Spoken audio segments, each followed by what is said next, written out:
மதிப்புக்குரிய இயக்குநர்கள் சங்க தலைவர் திரு அமீர் அவர்களே, இயக்குனர் சங்க நண்பர்களே, என் பத்திரிகை நண்பர்களே, இங்கு வந்திருக்கும் சிறப்பு அழைப்பாளர்களே, உங்கள் அனைவருக்கும் என்னுடைய மாலை வணக்கம்.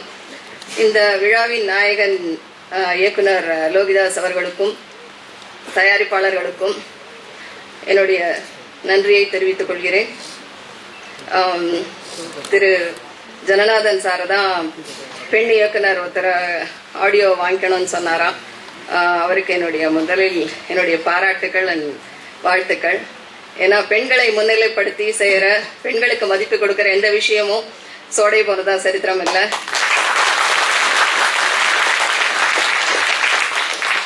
அதுக்காக ஜனநாதன் சாருக்கு என்னுடைய நன்றியோட அடையாளமா இந்த பொன்னாடி அவருக்கே கொடுத்துறேன்.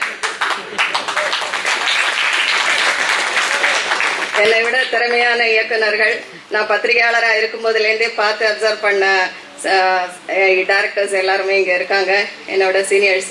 எனக்கும் இயக்குநர்கள் சங்கத்துல நிர்வாகத்துல பணிபுரியறதுக்கு வாய்ப்பு கிடைச்சது ரொம்ப சந்தோஷம்.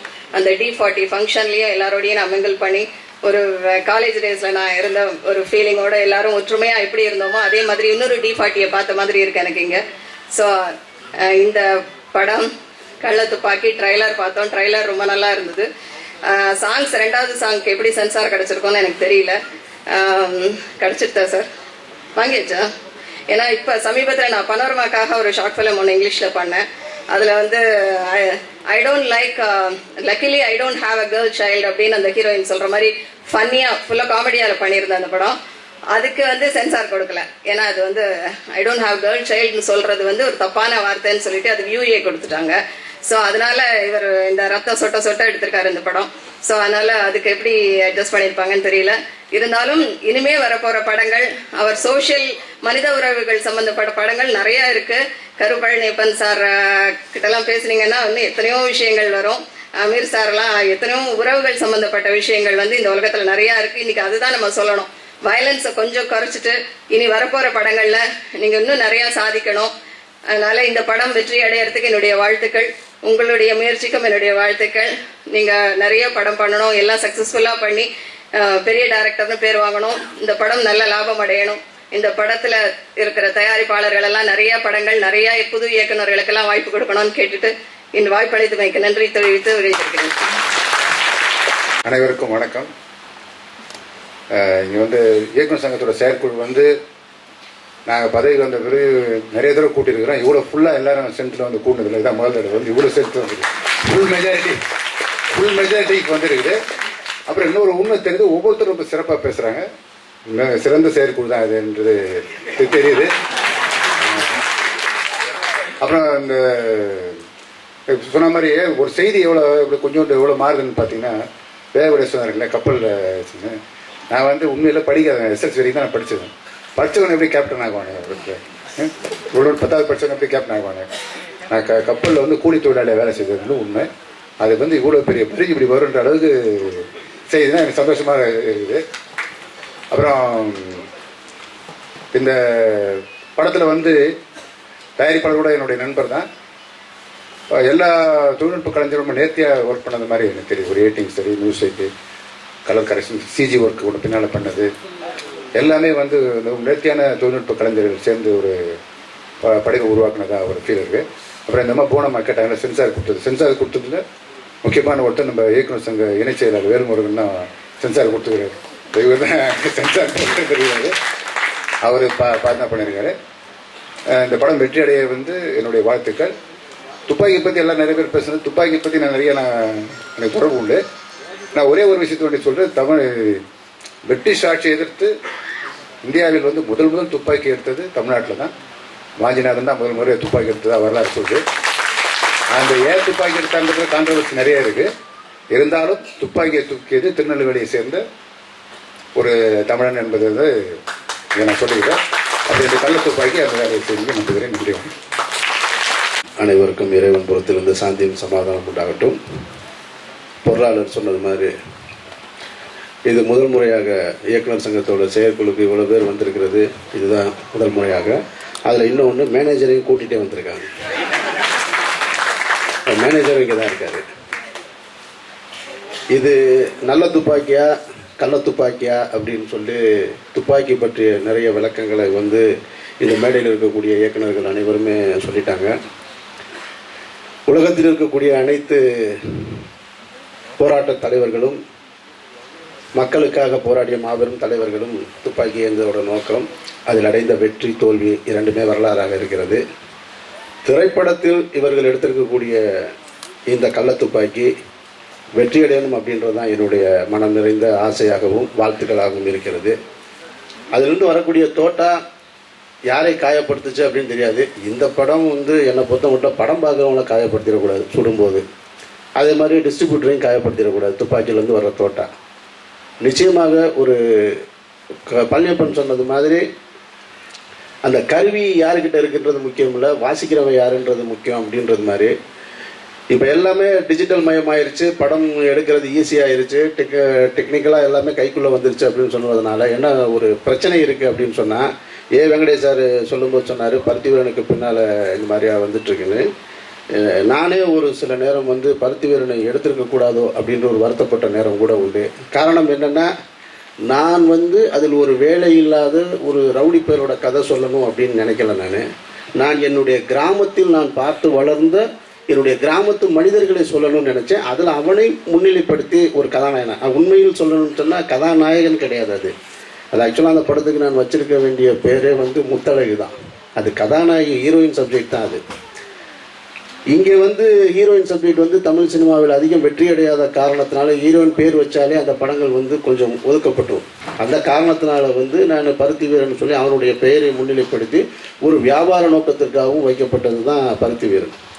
ஆனால் என்ன ஆயிடுச்சுன்னு கேட்டிங்கன்னா, அதற்கு பின்னால் பார்த்தீங்கன்னா தொடர்ந்து இதே மாதிரியான வந்து பரட்டத்தலையோட கைலியோட இதே மாதிரி மனிதர்களே தொடர்ந்து கதாநாயகர்களாக கடந்த 5-6 வருஷமாக பார்த்துட்டு இருக்கக்கூடிய ஒரு சூழல் இருக்குது. மரியாதைக்குரிய இயக்குனர் புவனா அவங்க சொன்னது மாதிரி அவர்களுக்கு பின்னால் என்ன வாழ்க்கையை சொல்கிறோம் அப்படின்றது ரொம்ப முக்கியமான ஒரு விஷயமா இருக்குது. இனி வருங்கால சமுதாயத்திற்கு வந்து வெறும் கத்தியும் ரத்தமும் துப்பாக்கியும் சொல்லக்கூடாது. அது என்ன, அவர்களுக்கு பின்னால் அதில் என்ன வாழ்க்கை, அது நல்ல விஷயமா இருக்கா, அதை நாமளே வந்து ப்ரொமோட் பண்ணி போய்கிட்டு இருந்தால் அது வந்து ரொம்ப கஷ்டமான ஒரு சூழலை உருவாக்கிடும். அதனால் இந்த படம் அப்படியெல்லாம் இருக்காது அப்படின்ற நம்பிக்கையோடு தான் வந்திருக்கேன். பழனியப்பன் சொன்ன மாதிரி இந்த விழாக்களில் கலந்துக்கிறது ரொம்ப கஷ்டம்தான். நாங்கள்லாம் வரவே கூடாதுன்னு நினச்சிக்கிட்டே தான் இருக்கேன். நான் ஒவ்வொரு முறையும் பருத்தி வீரன் முடித்ததுக்கப்புறம் பார்த்தீங்கன்னா தொடர்ந்து 2 வருஷம் இதே பழனியப்பன் வந்து சத்தியம் தேட்டரில் ஒரு மேடையில் சொன்னார், முதல்ல சேர் போடும்போதே கேட்குறாங்களாம் அமீருக்கு ஒரு சேர் இந்த ஒரு ஓரத்தில் போட்டுறட்டுமா அப்படின்னு சொல்லி, அரங்கம் அதை கன்ஃபார்ம் பண்ணும்போதே கேட்டுறாங்க கமிட் பண்ணும்போதேன்னு சொல்லிட்டு. அதுலேருந்து ஒரு 2 வருஷம் விலகி தான் இருந்தது, அதுலேருந்து வரவே கூடாது அப்படின்னு. ஆனால் பார்த்தீங்கன்னா தொடர்ந்து இயக்குனர் சங்கம் பெப்சின்னு தொடர்ந்து வந்துக்கிட்டே இருக்குது. நான் ஒதுங்கணும்னு நினச்சா கூட திருப்பி சுமை வந்துக்கிட்டே இருக்குது. இந்த படத்துக்கு இசைவெளி விழாவுக்கு வந்து மறுக்க முடியாமல் வந்த காரணம் ஒரு உதவி இயக்குனர் தயாரிப்பாளர் ஆயிருக்கிறது. அது வந்து பாராட்டுக்குரிய விஷயம். ஒரு உதவி இயக்குனர் இங்கே டைரக்டர் ஆகிறதுக்கு பெரிய போராட்டம் இருக்குது. அதில் ஒரு உதவி இயக்குனர் தயாரிப்பாளர் ஆயிருக்குன்னா அவரை நாம போய் என்கரேஜ் பண்ணலன்னா வேற யார் வந்து என்கரேஜ் பண்ணுவான்? எல்லா பெரிய படங்களுக்கும் வருவதற்கு நிறைய ஆட்கள் இருக்காங்க. இந்த மாதிரியான ஒரு சின்ன படங்கள் சிறு முதலீட்டில் இருக்கும் பொழுது அதை இந்த நோக்கம் என்ன, இந்த இசை வெளியீட்டோட நோக்கம் வந்து இதை விளம்பரப்படுத்துவது தான். அப்போ இதை விளம்பரப்படுத்துறதுக்கு இதை விட பெரிய டீம் வந்து கண்டிப்பாக பிடிச்சிருக்கவே முடியும். அதை மாற்றப்படுத்தவே முடியும்.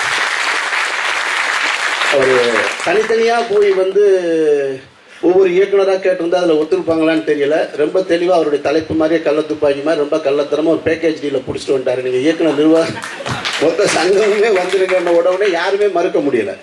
சார் ஓகே, இப்போ ஜெகதீசன் சொன்னது மாதிரி இங்கே இயக்குனர் சங்கம் வந்து சில நேரங்கள் வந்து புறக்கணிக்கப்பட்ட காலங்கள் கூட உண்டு இந்த நிர்வாகம் வந்ததுக்கு பின்னால் கூட. அதனால் ஒரு இயக்குனர் சங்கத்திற்கு வந்து கௌரவத்தை ஏற்படுத்தி கொடுக்கணும்னா நான் இல்லை, ஜனநாதன் இல்லை, இங்கே இருக்கிற அனைவருமே இயக்குனர் சங்கத்திற்கு ஒரு இடத்தில் மரியாதை கிடைக்குதுன்னா இங்கே முதல் ஆளாக நாங்கள் வந்து நிற்போம் என்பது மறுக்க முடியாத ஒன்று. ஏன்னா உண்மையில் வந்து இப்போ நீங்கள் கேப்டன் பேசிகிட்டு இருந்தீங்க. இங்கே ஏற்கனவே தமிழ்நாட்டில் கேப்டன்னாலே சமீப காலமாக ரொம்ப பிரச்சனையாக இருக்குது. பத்தாக்குறை நீங்கள் இன்னொரு கேப்டனை வேற உருவாக்கணும்னு நினைக்கிறீங்க. ஆனாலும் எங்களை பொறுத்த மட்டும் திரைத்துறையில் இயக்குனர் தான் கேப்டன், இயக்குனர்கள் தான் முக்கியம். அதனால இயக்குனர் சங்கத்தையோ இயக்குனர்களையோ தவிர்த்துட்டு ஒரு திரைப்பட விழா நடத்துறது அப்படின்றது அது வந்து மன்னிக்க முடியாத குற்றமாய் போயிடும். நாங்கள் அந்த அளவுக்கு போராடி இன்னைக்கு இயக்குனர் சங்கத்தை இந்த அளவுக்கு மேன்மைப்படுத்தி எடுத்துட்டு வந்திருக்கோம். அந்த வகையில் நாங்கள் எல்லோருமே இங்கே வந்து இந்த விழாவில் கலந்துக்கிட்டது எங்களுக்கும் கூட சந்தோஷமான விஷயம்தான். ஜனா சார் சொன்ன மாதிரி எல்லோரும் ஒவ்வொருத்தரும் ஒவ்வொருடைய கருத்துக்கள் இப்போ பார்த்தீங்கன்னா தெரியும் உங்களுக்கு, எவ்வளோ இசை வெளியீட்டு விழாக்கு போயிருப்பீங்க, பத்திரிகையாளர்கள் இருக்கீங்க. இப்படி ஒரு அறிவு சார்ந்த ஒரு மேடையை நீங்கள் பார்த்துருக்க மாட்டீங்க. அவ்வளோ வரலாறு சொல்லிட்டு போயிருக்காங்க. இந்த ½ இந்த அரை மணி நேரத்தில் அத்தனை வரலாறுகளையும் இயக்குநர்கள் பதிவு செஞ்சுட்டு போயிருக்காங்க. ஸோ நானே 2 விஷயம் தெரிஞ்சுக்க வேண்டிய ஒரு சூழல் இருந்தது. அதில் வந்து ஏ வெங்கடேஷ் சார் பல பேருக்கு கதை சொல்லியிருப்பார், ஹீரோவுக்கும் ப்ரொடியூசருக்கும். அவருக்கு ஒருத்தர் கதை சொன்னார் பாருங்க. அவரே பல கமர்ஷியல் கதை சொல்லி காலி பண்ணுறாங்க. அவருக்கு ஒருத்தர் அழகாக ஒரு கதை சொல்லியிருக்காரு. எனக்கு என்னன்னா அவரை பார்க்கணும் போல இருக்கு, இவர்கிட்ட இருந்து கதை வாங்கலாம்னு தோணுது. நல்ல தருணம், நல்ல ரொம்ப சந்தோஷமான ஒரு சூழல் இது. எல்லாம் எங்களை பொறுத்த மட்டும் எந்த திரைப்பட விழாவுக்கு போனாலும், இசை வெளியீட்டுக்கு போனாலும் நானும் ஜனநாதனும் பேசிக்கிறது, எங்களால் அந்த படத்தை வந்து இந்த கள்ளத்துப்பாக்கி என்ற படத்தை இந்த சமூகத்துக்கு எடுத்துகிட்டு வந்து ப்ரொமோட் பண்ணுறதுக்கு தான் நாங்கள், அவ்வளவுதான். நாங்கள் ஒரு ஏணியாக தான் நின்று வெளியே தள்ளி விட முடியும். இப்போ கள்ளத்துப்பாக்கின்னு ஒரு படம் வருது பாருங்க அப்படின்னு சொல்ல முடியும். ஆனால் உண்மையில் அந்த திரைப்படத்தில் அதற்கான உங்களுடைய உழைப்புக்கான விஷயம் மக்களை போய் சேர்றது மாதிரி இருந்துச்சுன்னா தான் வெற்றி அடைய முடியுமே தவிர இந்த மேடையில் இருக்கிறவர்கள் யாருமே அதை வெற்றியடைய செய்ய முடியாது. நாங்கள் வந்து அது ஒரு ஒரு உந்துகோலாக தான் இருக்க முடியுமே தவிர வெற்றி அடைவது என்பது உங்களுடைய முயற்சிகளில் தான் இருக்கிறது. அந்த முயற்சி நிச்சயமாக இருக்கும் பட்சத்தில் இந்த படம் வெற்றி அடைய வேண்டும் என்று இறைவனை வேண்டி விடைபெறுகிறேன். நன்றி.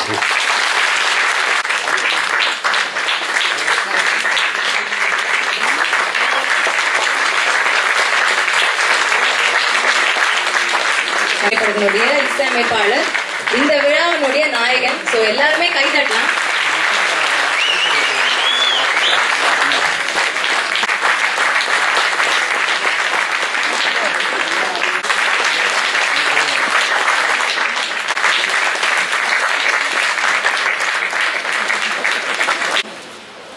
தமிழ்நாடு திரைப்பட பாடலாசிரியர் சங்கம் சார்பாக தமிழ்நாடு திரைப்பட பாடலாசிரியர் சங்கத்தின் செயலாளர் திரு கவிஞர் இளையகம்மன் அவர்களுக்கு சிறப்பு செய்ய காத்திருக்கிறது.